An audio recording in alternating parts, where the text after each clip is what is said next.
This channel does not promote any violent, harmful, or illegal activities. All content provided by this channel is meant for an educational purpose only. এই উৎসবের মরশুমে great eastern trading কোম্পানির সঙ্গে হবে আনন্দের বাহার। Participate করুন great eastern trading এর 100 days great festival সেলে আর জিতুন 10 কোটির গিফটস এবং ক্যাশব্যাক। দুটো কার, 5টা টু হুইলার্স, 100টা এলইডি টিভিস, সঙ্গে up to 50,000 cashback, up to 36 মাস ইএমআই আর একটা EMI off. Visit great eastern trading company. পড়ুয়া গণধর্ষণ কাণ্ডে সরগরম রাজ্য রাজনীতি। শুভেন্দু অধিকারীর অভিযোগ যে মূল অভিযুক্ত শেখ নাসিরউদ্দিন তৃণমূলের কর্মী, পুরসভার অস্থায়ী কর্মী। যদিও এই দাবি খারিজ করেছেন পুরো প্রশাসক মণ্ডলীর সদস্য। দুর্গাপুরের হাসপাতালে গিয়ে নির্যাতিতার সঙ্গে কথা বলেন রাজ্যপাল। নাসিরউদ্দিন দুর্গাপুর পুর নিগমের অস্থায়ী কর্মী, তৃণমূলের ক্যাডার। ওনার বাবা পার্টির পোর্টফোলিও হোল্ডার। না, কোনো নেতা নয়, উনি আমাদের কর্মী নন। কর্পোরেশনের সাথে ওনার কোনো সং নেই।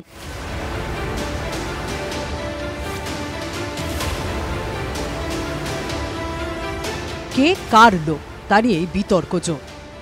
দুর্গাপুরে ডাক্তারি পড়ুয়াকে গণধর্ষণ কাণ্ডে ধৃত শেখ নাসিরউদ্দিন ওরফে সম্রাটের তৃণমূল যোগ নিয়ে বিতর্ক উস্কে দিলেন বিরোধী দলনেতা। তা নিয়েই সরগরম রাজ্য রাজনীতি। এই গণধর্ষণের সঙ্গে সরাসরি তৃণমূল কংগ্রেসের পদাধিকারীও যুক্ত। শাসক যেখানে শোষক, সেখানে আইনের শাসন এবং বিচার পাওয়ার কোনো জায়গা নেই। দুর্গাপুর পুর প্রশাসক মণ্ডলীর সদস্য ও তৃণমূলের স্থানীয় নেত্রী রাখি তিওয়ারিও পাল্টা যুক্তি দিয়েছেন। আমাদের যে ইলেকট্রিক সারানোর তো বাইরের এজেন্সি আছে, যেটা মানে কর্পোরেশনের এজেন্সি নয়, সেটা সেই তাদেরই উনি স্টাফ, ESSL, আমাদের কোনো মানে এজেন্সিরও লোক নয়। দুর্গাপুরে মেডিকেল পড়ুয়ার গণধর্ষণের অভিযোগে এখনো পর্যন্ত 5 জনকে গ্রেপ্তার করেছে পুলিশ। অপু বাউরি, শেখ ফিরদৌস, শেখ রিয়াজউদ্দিন, শেখ সফিক ও শেখ নাসিরউদ্দিন শেষজন মূল অভিযুক্ত। তারই রাজনৈতিক পরিচয় নিয়ে যত বিতর্ক। আমার ছেলেকে আমার ছেলে কিছু জানে না। এদিকে মুখ্যমন্ত্রী বন্যা বিধ্বস্ত উত্তরবঙ্গে, বিরোধী দলনেতা তখন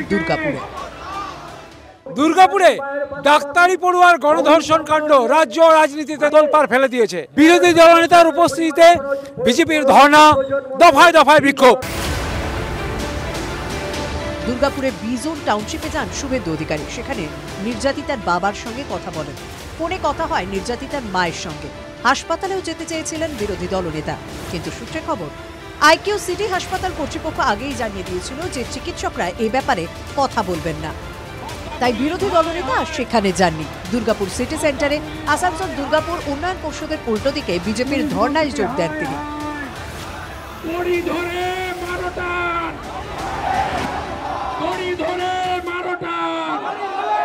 আমরা আশা করেছিলাম মুখ্যমন্ত্রী তার চার্টার ফ্লাইট নিয়ে অন্ডালে নেমে ওই কন্যাটিকে দেখতে যাবেন, তিনি সে দায়িত্ব পালন করেন। এইগুলো নিয়ে সস্তা রাজনীতি হয় না, এটা সারা ভারতবর্ষের সমস্যা, পৃথিবীর সমস্যা, সমাজের সমস্যা। দুর্গাপুরে ওড়িশার ডাক্তারি পড়ুয়াকে গণধর্ষণের অভিযোগে ইতিমধ্যে 3 জনকে 10 দিনে পুলিশের হেফাজতে পাঠিয়েছে আদালত। এদিন শেখ নাসিরউদ্দিন আর শেখ রফিককে তোলা হয় দুর্গাপুর মহকুমা আদালতে। 5 জনের বিরুদ্ধে ভারত ন্যায় সংহিতার 70-এর 1 ধারায় গণধর্ষণ ও 3/5-এর ধারায় সম্মিলিত অপরাধের মামলা রুজু হয়েছে। দুর্গাপুরের IQ সিটি মেডিকেল কলেজ এখন যেন দুর্ভেদ্য দুর্গ। চারদিকে ব্যারিকেড, প্রচুর নিরাপত্তারক্ষী, কিন্তু অনেকেই বলছেন আগেভাগেই যদি নিরাপত্তার কড়াকড়ি যেত তাহলে হয়তো অনভিপ্রেত ঘটনা এড়ানো যেত। ক্যামেরায় নীলাদ্রি শেখর পালের সঙ্গে জয়ন্ত বিশ্বাস, TV9 বাংলা। ভোটের মরশুম শুরুর অপেক্ষায়, ঠিক তার আগেই রাজ্য সরগরম দুর্গাপুর গণধর্ষণ নিয়ে। ওড়িশার চিকিৎসক পড়ুয়ার ধর্ষণের ঘটনা বিরোধীদের হাতে যেন অস্ত্র তুলে দিয়েছে। লাগাতার আক্রমণ চালাচ্ছে তারা, পাল্টা তোপ দাগছে তৃণমূল শিবিরও। তর্ক বিতর্কের মাঝে কিছু অদ্ভুত যুক্তি তৃণমূল সাংসদ বিধায়ক। দুর্গাপুর ধর্ষণ কাণ্ড নিয়ে রাজ্য রাজনীতি সরগরম, উত্তাপ চরমে।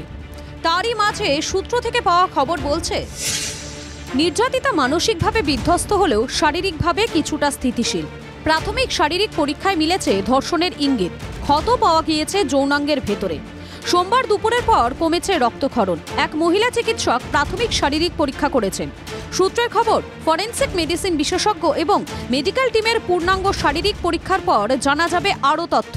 এখন অবধি আমরা 5 জন যারা ছিল অ্যাকিউজড পারসন, যারা প্লেস অফ অ্যাকুরেন্সের যাদের প্রেজেন্স পাওয়া গেছে, আমরা অ্যারেস্ট করে নিয়েছি।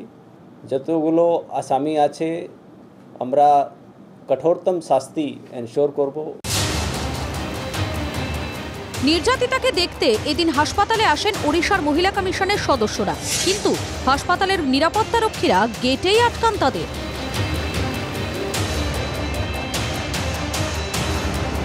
প্রায় আধ ঘন্টা আটকে থাকার পর ভেতরে ঢুকতে পারেন ওড়িশার মহিলা কমিশনের সদস্যরা। विक्टिम के साथ, विक्टिम के पिता के साथ, माता के साथ बातचीत हुए और एसओपी के साथ भी बातचीत हुए। 5 लोग अरेस्ट हुए। उनको रिक्वेस्ट किया है मैंने जो उनको फास्ट ट्रैक कोर्ट में स्पीडी ट्रायल करी, उनके तुरंत जस्टिस दीजिए। নির্যাতিতার সঙ্গে দেখা করতে এদিন হাসপাতালে যান রাজ্যপাল সিভি আনন্দ বোস। কথা বলেন চিকিৎসকদের সঙ্গেও। প্রশ্ন তুলেছেন রাজ্যে মেয়েদের সুরক্ষা নিয়েও। Bengal should be made a place which is safe for the girl child. Now I cannot say that with confidence that Bengal is safe. দুর্গাপুরের ঘটনা নিয়ে তুঙ্গে উঠেছে রাজনৈতিক চর্চা। একাধিক যুক্তি তৃণমূল নেতাদের। বিতর্কের কারণ সেটাও। महिलाओं को भी अपना कॉलेज से इतना रात में निकलना नहीं चाहिए। थोड़ा पुलिस तो हर जगह पहरा नहीं दे सकता है। দুটো ছেলে যদি বেরিয়ে যেত খেতে বাইরে, যেমন দুর্গাপুরে গেছিল, তাহলে এই প্রবলেমটা হয় না। একজন নারীর ক্ষেত্রে তার অনেক বেশি সাবধানতা প্রয়োজন, তার প্রোটেকশন অনেক বেশি দরকার, এটা তো জানাই সবাই।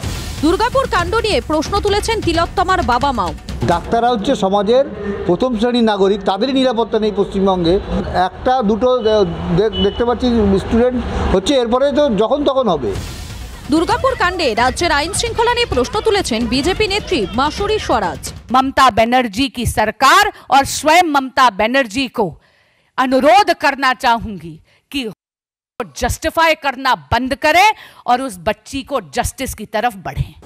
যদিও মুখ্যমন্ত্রী আগেই জানিয়েছেন তার মন্তব্যের অপব্যাখ্যা করা হচ্ছে। আমি কিছু বলেছি, আমার কথা ডিস্টর্ট করা হয়েছে। প্লিজ আপনাদের একটা রিকোয়েস্ট করব, আমাকে আপনারা কোশ্চেন করবেন আর তারপরে ডিস্টর্ট করবেন। আমি ভাত খাই সেটা না বলে আমি ভাত বলে দিচ্ছেন। এইসব রাজনীতি আমার সাথে করার চেষ্টা করবেন না। তুমুল তরজার মধ্যে রাজ্যের বিরোধী দলনেতার দাবি, নির্যাতিতাকে ওড়িশা নিয়ে যেতে চান তার বাবা। অতিথি পরায়ণ বাংলা, আজকে উড়িষ্যার মেয়েকে আমরা সুরক্ষা দিতে পারলাম না। তার বাবা বলছে মেয়েকে আমি বাংলায় পড়াবো না। যদিও শুভেন্দুর এই যুক্তি উড়িয়ে পাল্টা প্রশ্ন করেছে রাজ্যের শাসক দল। পুরীতে যখন পর্যটক গণধর্ষিতা হয়েছে, তাহলে তার জন্য বিজেপি যারা করে তারা সবাই আগে দুঃখ প্রকাশ করুক। এইগুলো নিয়ে সস্তা রাজনীতি হয় না, এটা সারা ভারতবর্ষের সমস্যা।